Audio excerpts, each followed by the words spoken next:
Participants, myself, Dr. Chharmi Mittal, welcome you.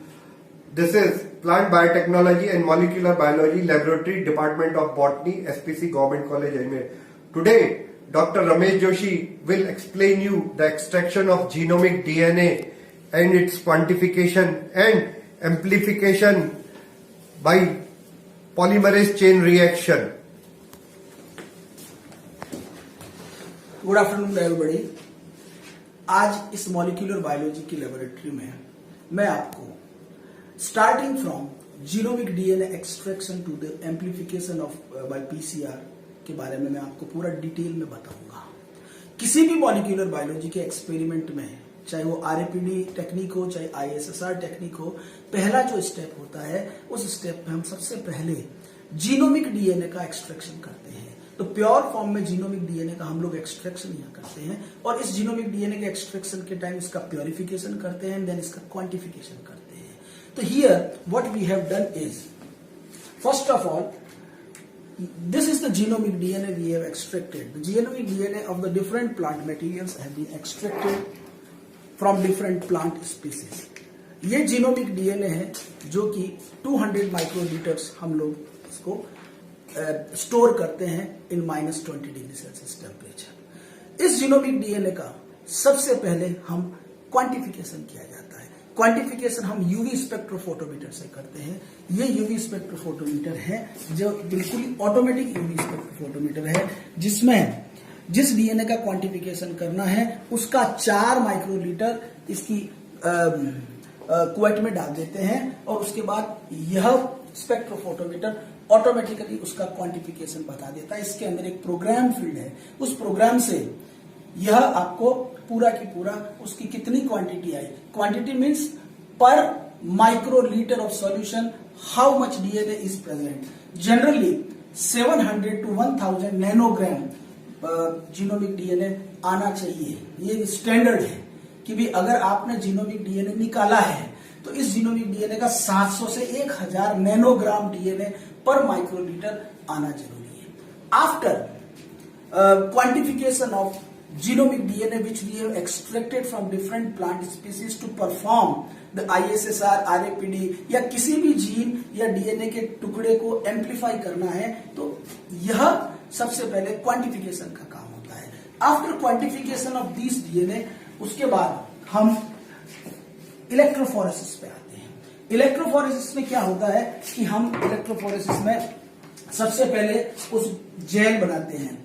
0.8% की agarose gel इस gel plate के अंदर डाल के, this is the gel caster, यहां पर हम जेल को कास्ट करते हैं और फिर उसके बाद इसको इलेक्ट्रोफोरेसिस में डाल के इलेक्ट्रोफोरेसिस में इलेक्ट्रिक करंट पावर सप्लाई से 80 वोल्ट के करीब पावर सप्लाई में से इसको करंट पास करते हैं, जिससे डिफरेंट मॉलिक्यूलर वेट के डीएनए सेपरेट हो जाते हैं। अब जब अपन जीनोमिक डीएनए करते हैं तो केवल एक ही बैंड आता है, क्योंकि पूरा जीनोमिक डीएनए एक ही क्लम में वहां सेपरेट होता है।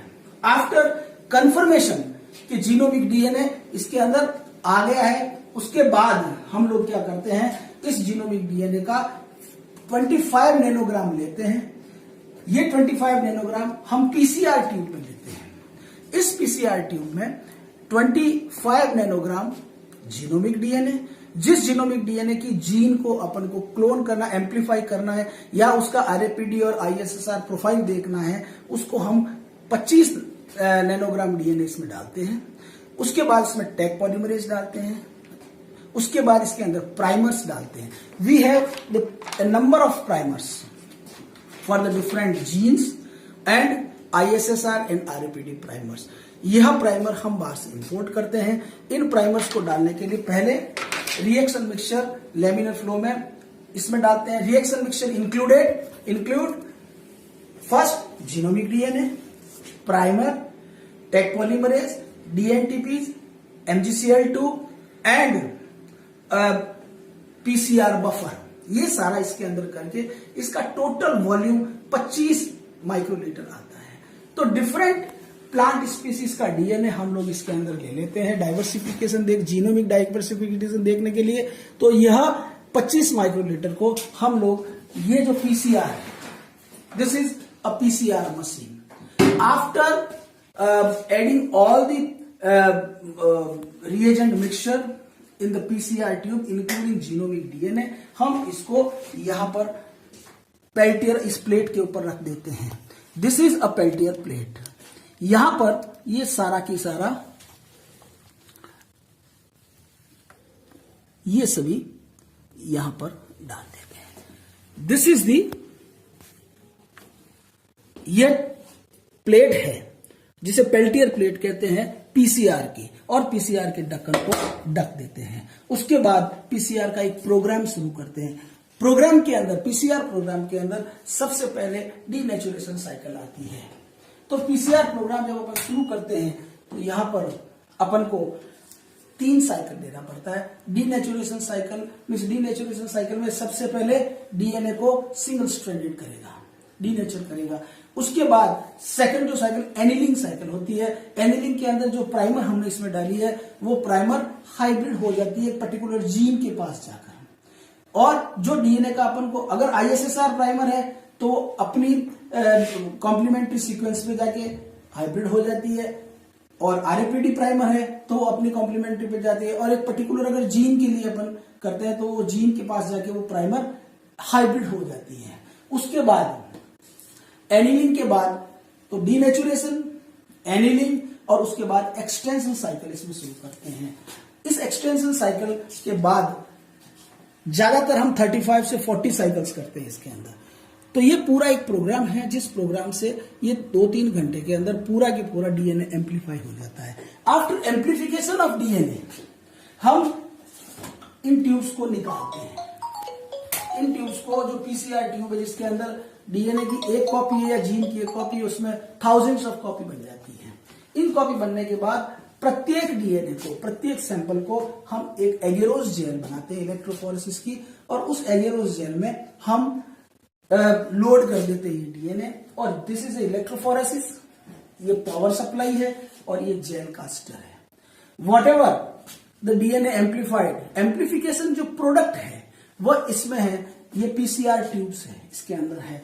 फिर हम इसको वापस इलेक्ट्रोफोरेसिस में लोड करते हैं. लोड करने के बाद अगर 1 घंटे बाद पूरा डीएनए रन हो जाता है, अगर आईएसएसआर और आरएपीडी प्राइमर है तो उनके बैंड आ जाते हैं. Then after completion of electrophoresis, इस जेल को, क्योंकि इसमें इथीडियम ब्रोमाइड होता है तो जो स्टेल फ्लोरोसेंट डाई होती है, तो पहले तो इलेक्ट्रोफोरेसिस पे कुछ दिखता नहीं है. तो इसको विजुलाइज करने के लिए, डीएनए के बैंड्स को विजुलाइज करने के लिए हमारे पास एक इक्विपमेंट है that is called gel documentation system. Gel documentation system is nothing, इसके अंदर क्या होता है, एक ट्रांस इल्यूमिनेटर होता है. इस ट्रांस इल्यूमिनेटर में यूवी ट्यूब होती है, यूवी लाइट जलती है, और जो जेल अपन लोग लेके आए हैं, जो इलेक्ट्रोफोरेसिस हो गई, उस जेल को इस ट्रे के साथ इसके ऊपर डाल दिया जाता है. उसके बाद इसको बंद कर दिया जाता है और फिर इसमें ये यूवी ऑन की जाती है. यूवी ऑन करते ही जो भी डीएनए के बैंड्स आ रहे हैं वो ग्लो करते हैं. फिर इसको अंदर करके इसके साथ एक कैमरा लगा होता है. इस कैमरे में इनकी फोटोग्राफ्स आ जाती है. जितनी भी डीएनए की जो भी बैंड्स आए हैं उसकी फोटोग्राफ आ जाती है, और इन फोटोग्राफ्स को, जो भी इस पे फोटो आती है वो फोटो हम ट्रांसफर करते हैं कंप्यूटर में. और कंप्यूटर में कई तरह के सॉफ्टवेयर होते हैं. उन सॉफ्टवेयर से, जैसे कि एंटीसिस एक सॉफ्टवेयर है, एंटीसिस सॉफ्टवेयर से पूरी जेल का फिंगरप्रिंट को एनालाइज कर देता है कि कौन सा बैंड, किस बैंड में कितना डीएनए आया है, उसका मॉलिक्यूलर वेट कितना है, वो सारा एनालाइज करके वो सॉफ्टवेयर बताता है. Specially the NTSYS software is for the ISSR and RAPD technique को एनालाइज करने के लिए होता है. तो this is all about the DNA amplification. मैंने आपको एक जनरल डेमोन्स्ट्रेशन दिया है इसका कि how we amplify the DNA. तो ये सारा पूरा, जिसके अंदर हम लोग माइक्रो सेंट्रीफ्यूज भी यूज में लेते हैं, जिसमें एपेंडोर्फ ट्यूब डाल के हम इसको सेंट्रीफ्यूज भी करते हैं. तो मैंने आपको यहां पर जो लेबोरेटरी में अवेलेबल जो मॉलिक्यूलर बायोलॉजी की एक एक्सपेरिमेंट है उसके बारे में आपको बताया है, जिसमें genomic DNA extraction by CTAB method, then उसका purification by removal of RNA by use the RNase, और उसके बाद क्वांटिफिकेशन स्पेक्ट्रोफोटोमीटर में किया जाता है, और उसके बाद amplification of DNA, then electrophoresis and analysis of DNA based on electrophoretic gels by gel documentation system. Thank you very much.